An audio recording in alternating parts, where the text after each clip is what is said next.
All right, everybody, I'd like to do just a quick little, I guess you can call this a tip, not really a tutorial, but I just want to show you some one-click wonders that I call them. And they're just little things that you can do in Photoshop that just speed things up. And you might see people do them. You might watch tutorials. You might see an instructor on stage, see something on a podcast or whatever. And they do these little things that you just kind of miss sometimes. And they're just these little one-click things. And sometimes the one click is maybe 2 clicks, or it's a keyboard press or something like that. But one-click wonder sounds better. Okay, so let's start off with a little layers palette trick here. As you can see, I've got a multi-layered image here, and right now I've got my move tool selected. I'm moving the butterfly around. Let's say I want to switch layers, but I don't see my layers palette, or I don't know where the layer I want is. If you have your move tool selected, hold down the control key, that's command on Mac, and just click on the object you want. Now this object happens to be in a group, but it highlighted that group for me. All right, and now I can move that object around, and if I click on it, you'll see that as I click on different things in here, I just changed the text. It just targeted that InDesign layer. We've got, what else? We've got this image right here. If I click on that again, it's going to highlight it in the group for me, so it's not there, but just for sake of demonstration, let's drag it out. So I will control click on the butterfly, and then control click on these guys here, and you can see it's a quick way to jump to those layers.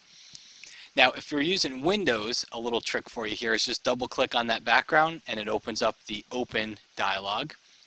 Now, if you're on a Mac, chances are you probably don't have that background. You might just see straight through to your desktop, so that one might not work for you.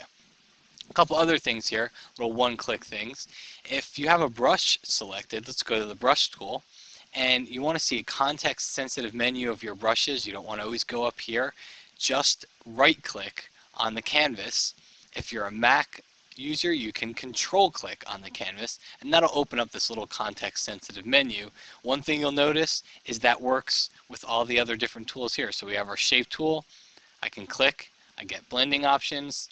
Type tool, I click, check spelling, find and replace. So you've got a lot of different things. So you always want to try to right click on a PC or control click if you're on a Mac. Let's talk about some of the one press wonders, and that is a keyboard press. Let's say I change my foreground color to maybe red, change my background to, everybody loves purple, right? Yeah, how could you not like purple and red together? All right, so what I'll do is if I want to get to my default colors, think of the D in default as your reminder here, just press the letter D, and that resets to black and white. If I want to switch between black and white, just press X.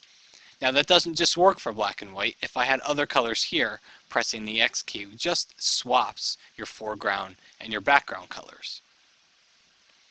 Another one-click trick for you here is you're used to clicking on the opacity slider and then having to go in here and adjust the slider, move it around up and down either way. Works for all the other ones here as well. You could click and you could change all these different things, or just put your cursor over and you get those little scrubby sliders. And now you can do it again just with one click. You can change any of those settings. The way to tell is you'll see that little hand with the double arrow pop up. That means it's a scrubby slider, and that means you can change it using just clicking and dragging.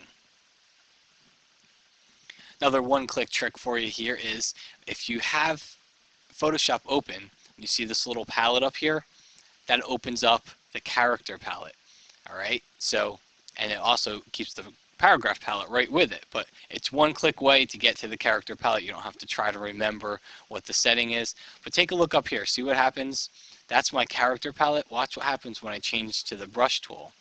Kind of moves, and if I click on it, now I get the brush palette.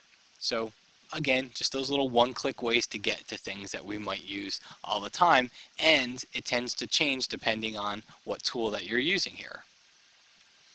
And finally, let's take a look at one more here. Let's say I'm zoomed way in on the image, and I'm working on my image. I'm doing whatever I need to do to this very zoomed in image. You could always just double click on the magnify tool, and that'll take you out to 100%. So zoomed in, double click on magnify, takes you out to 100%. Double click on the hand tool, and it fits it right into your screen. So magnify takes you to 100%. The hand tool fits it into the window so you can see it on screen here. So there's just a couple of little one-click wonders, and hopefully you learned a little trick or two here or there just so you can kind of speed up your workflow here in Photoshop.